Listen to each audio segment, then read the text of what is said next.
welcome back. One institution also taking a big hit during this period, our system of justice. And for those businesses facing financial calamity, do they have any options with their insurance policies? Those questions for one of LA's super lawyers. Brian Kabateck is past president of the LA County Bar Association, Consumer Attorneys of California, and is the board president at Loyola Law School. He joins us from outside the Federal Court of Appeals building in Pasadena. So what is the status of the judicial system in California right now? It's effectively stopped. There's nothing going on with the exception of a few criminal matters which are under the Constitution entitled to due process. And so what we're looking at right now is all civil and all related matters that the courts serve are effectively stopped, put on hold. I'd like to say that the pause button was hit, but that may be too generous. It's a very, very serious situation that affects the judiciary, and they're doing the best they can under the circumstances, and it affects the public as a whole. And one of the things people don't remember is that the court system isn't just civil personal injury type cases and criminal cases. It's child dependency, it's domestic violence, it's family law, it's custody issues. It's everything from people trying to get a divorce and get the custody of their children to just paying their traffic tickets. Everything is on hold right now. Are we looking at a flood of litigation once this is all over?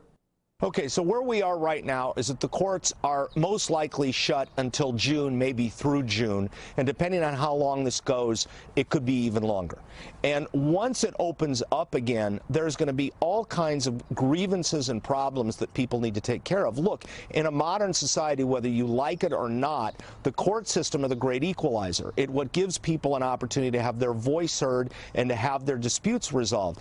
And once the courts open again, you're going to have a tremendous problem when it comes to determining exactly what cases are going to go, how fast they're going to go, what judges are going to be able to come back, what judges aren't. There's fear among the judges that they're not, they're coming back to a courthouse that potentially could have the virus. We don't know what's exactly going to happen. So the public needs to understand that this is an important part of our society, and until the courts are reopened, fully reopened and reactivated, this is going to be a real nightmare. I mean, I think right now we're looking at probably the end of the year before things get to some semblance of normalcy. And even then, I think it's not going to be the normal that we were used to. Some of those cases we'll be seeing will deal with bankruptcies, industries, and businesses that have been severely damaged. Do any of them have recourse through their insurance policy? Right. So many businesses have purchased insurance for their businesses, and those insurance policies usually include something called business interruption coverage. And right now, the insurance industry is taking a very aggressive approach and saying that there's no loss here that would be covered under your insurance policy for business interruption. A lot of times because they point to something called a virus exclusion in the policy. But we don't believe that the virus exclusion applies here because there's no virus in the actual business itself. The virus is what prompted the government officials to close the businesses because of a fear of the virus. So the insurance industry right now, agents, brokers, insurance companies are telling people your claim's not covered, don't bother making a claim. People should absolutely make a claim.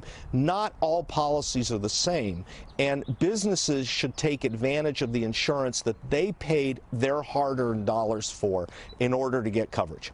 You wrote an op-ed piece for the legal publication, the LA Daily Journal, saying that as we've seen with health care, you'd like retired judges and attorneys to help out once this is over. Why? Well, here's what's going to happen. I want you to imagine that the judicial system has been put on hold for potentially 3 months or 6 months or longer, on hold. Those cases don't go away. Those cases are still there and they need to be adjudicated.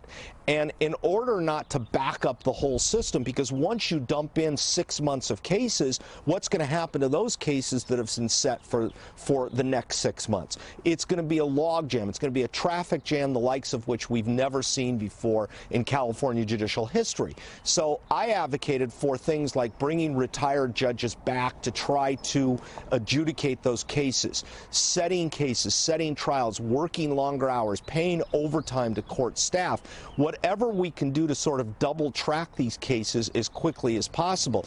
Lawyers are going to have to work harder. Judges are going to have to work harder to get through this mess because it truly is a mess. And without solutions, solutions now. We can't wait until June or July or even later to come up with those solutions. And look, the judicial officers have been doing a great job in California handling this. But the bar and bar leaders, we need to help. We need to get out there and come up with these bold ideas to come up with something new and something different to deal with a situation that we've never confronted before. Attorney Brian Kabateck, chairman of the board at Loyola Law School, thanks for taking the time. My pleasure. We'll have some final comments after this.